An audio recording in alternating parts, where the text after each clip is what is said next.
ओम शांति। 27 मई 2021 की मुरली है।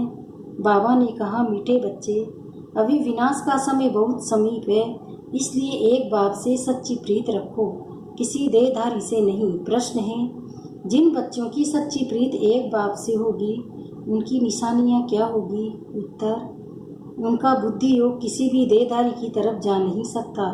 वो आपस में एक दो के आशिक मासूक नहीं बनेंगे। जिनकी सच्ची प्रीत है वो सदा विजयी बनते हैं। विजयी बनना अर्थात सत्युग का महाराजा महारानी बनना।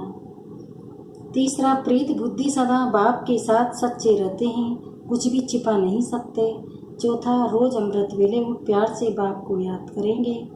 पांचवा, ददीसी ऋषि की तरह सर्विस में हड्डियां देंगे। छठा, उनकी बुद्धि दुनियावी बातों में भटक नहीं सकती। गीत है, न वो हमसे जुदा होंगे, न हम उनसे जुदा होंगे। ओम शांति। ये ब्रह्मा मुख वंशावली ब्राह्मण कुलभूषण प्रतिज्ञा करते हैं, क्योंकि उनकी प्रीति एक बाप से जुटी हुई है। तुम जानते हो ये विनाश का समय है। बाप बच्चों को समझाते हैं कि विनाश तो होना ही है। विनाश काले जिनकी प्रीत बाप के साथ होगी, वही विजय पाएंगे, अर्थात सतयुग के मालिक बनेंगे। शिव बाबा ने समझाया है, विश्व का मालिक तो राजा भी बनते हैं तो प्रजा भी बनती है, परंतु पोजीशन में बहुत फर्क है। जितना बाप से प्रीत रखेंगे, याद में रहेंगे, उतना उच्च पद पाएंगे।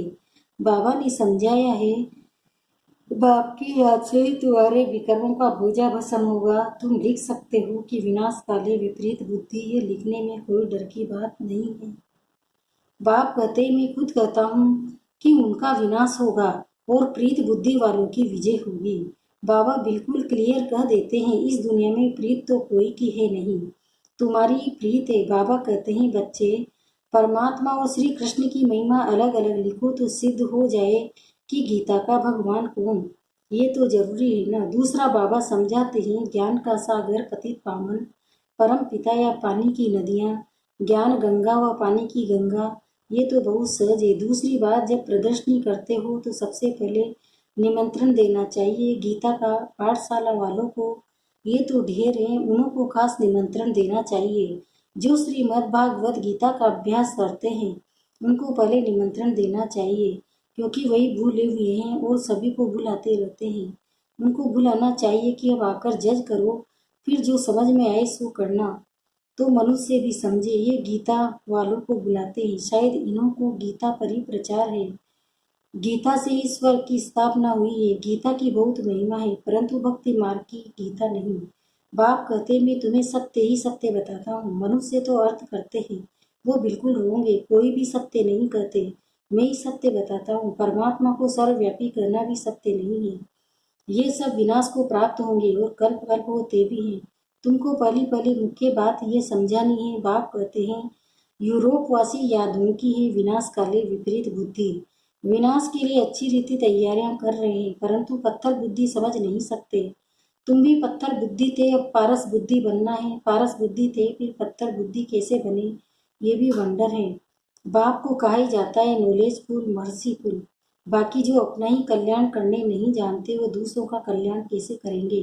जो नॉलेज ही धारण नहीं करते तो पदवी ऐसा पाते हैं। जो सर्विस से भूले वही ऊंच पद पाएंगे। उनको ही बाप प्यार भी करते हैं, नंबरवार पुरुषार्थ अनुसार होते ही है। कई तो ये भी समझते नहीं कि हमारे बाप से प्रीत नहीं है तो पद भी नहीं मिलेगा, चाहे सगे बने व सौतेले बने। विनाश काले प्रीत बुद्धि नहीं होगी, बाप को फॉलो नहीं करेंगे तो जाकर कम पद पाएंगे। देवी गुण भी चाहिए, कभी झूठ नहीं बोलना चाहिए। बाप कहते हैं, मैं सत्य कहता हूँ, जो मेरे से प्रीत नहीं करते तो पद भी नहीं मिलेगा। कोशिश कर 21 जन्म का पूरा वर्षा लेना है तो प्रदर्शनी मेले पर पहले पहले गीता पाठशाला वालों को निमंत्रण देना है, क्योंकि वो भक्त ठहरे न। गीता पाठी जरूर कृष्ण को याद करते होंगे, परंतु समझते कुछ नहीं है।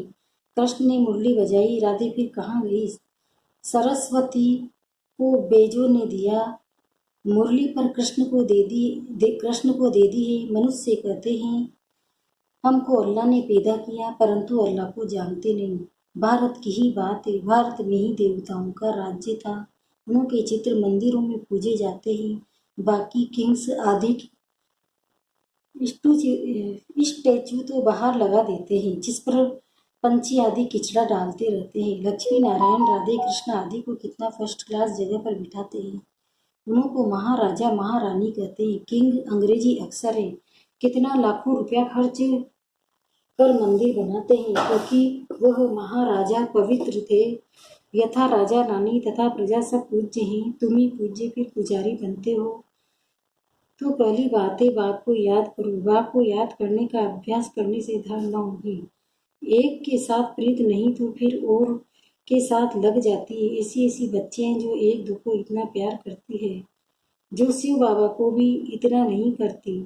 शिव बाबा कहते हैं, तुमको बुद्धि योग मेरे साथ लगाना है या एक दो में आशिक मासूक बन जाना है, फिर मेरे को बिल्कुल ही भूल जाते हैं। तुमको तो बुद्धि योग मेरे साथ जोड़ना है, इसमें मेहनत लगती है, बुद्धि टूटती ही नहीं।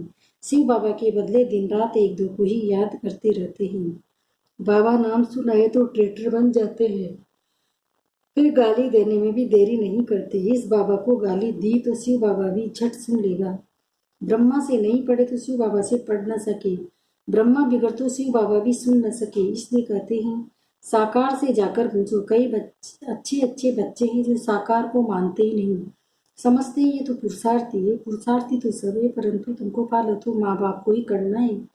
कोई तो समझाने से समझ जाते हैं, कोई की तकदीर में नहीं है तो समझते नहीं। सर्विसेबल बनते नहीं, परंतु बुद्धि एक बाप से रखनी होती है। बहुत आजकल निकले हैं जो कहते हैं मेरे में शिव बाबा आते हैं। इसमें बड़ी संभाल चाहिए। माया की बहुत प्रवेशता होती है, जिनमें आगे श्री नारायण आदि आते थे, वो भी आज है नहीं। सिर्फ प्रवेशता से कुछ होता नहीं है। बाप कहते हैं, मामेकम याद करो, बाकी मेरे में ये आता है वो आता है, ये सब माया है। मेरी याद ही नहीं होगी तो प्राप्ति क्या होगी।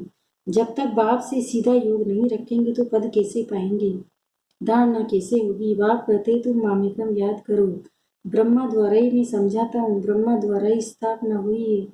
त्रिमूर्ति भी जरूर चाहिए। कोई तो ब्रह्मा का चित्र देख बिगड़ते हैं, कोई फिर कृष्ण के 84 जन्म देख बिगड़ते हैं, चित्र फाड़ भी डालते हैं। अरे ये तो बाप ने चित्र बनवाए हैं।